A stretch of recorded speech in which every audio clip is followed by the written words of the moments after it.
कधी कधी राणेसाहेब असं वाटतं सभागृहामध्ये की एक दिवस इथं मराठी माणूस राहायचा, सभापतीपासून ते 288 असंच घडलं तर पुढे काय करायचं, एक दिवस तो येण्याच्या मार्गावर आहे. त्यामुळं आपल्याला कंट्रोलमध्ये राहायला पाहिजे. तुम्ही जे म्हणता त्याच्याबरोबर आम्ही सगळी जनता तुमच्याबरोबर आहे. त्यामुळे चिंता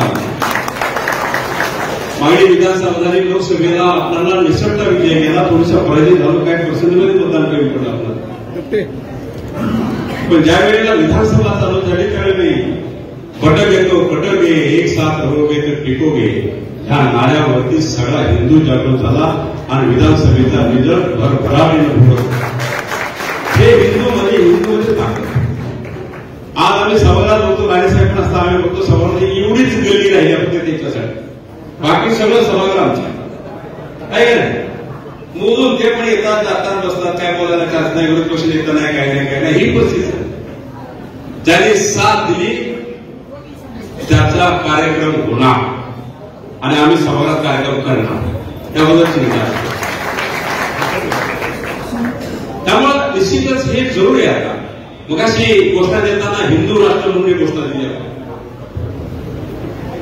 पाऊल टाकावे त्या दृष्टिकोनात आणि केंद्र पाऊल टाकायला लागलं. त्यामुळे हिंदू राष्ट्र झालं तर मग काही चिंता नाही. पण मोदी साहेब त्या प्रयत्नात आहेत. आता त्या दृष्टिकोनातून निश्चित आपल्या सगळ्यांची साथ पाहिजे. आम्ही जर दलित असलो तरी आम्ही हिंदू आहे असं समजणार आहे. तुम्ही हिंदू चांदार म्हणून लावलं जातो, त्यामुळे असं नाही की आम्ही पण तुमच्या बरोबर आहोत. राजे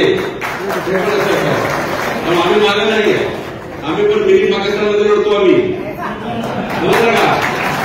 आणि 4 वेळा दिवसून आम्ही लढाला चौकार मारलाय. मगाशी तुम्ही हाटली झाली म्हणला, चुकीचं म्हणला, पण तिथं चौकार मारलाय आम्ही निश्चितच विरोधामधून. त्यामुळं असं नाहीये, पण जिथं आम्हाला ठोकायचं त्याकडे ठोकणार, जिथं रुजवायचं तिथं रुजवणार आणि आम्ही आपल्या बरोबर आपली साथ देणार, त्याबद्दल शंका नाहीये. मी काय जास्त वेळ घेणार नाही. एवढ्या मोठ्या संख्येनं आपण एकदम हिंदू जागृत करून आपण सगळे उपस्थित राहिला आणि साहेबांचं स्वागत करण्यासाठी इथं आलेला, त्याबद्दल मी सर्वांना धन्यवाद देतो आणि आम्हाला बोलायची संधी दिली त्याबद्दल आभार मानतो. जय जय महाराज.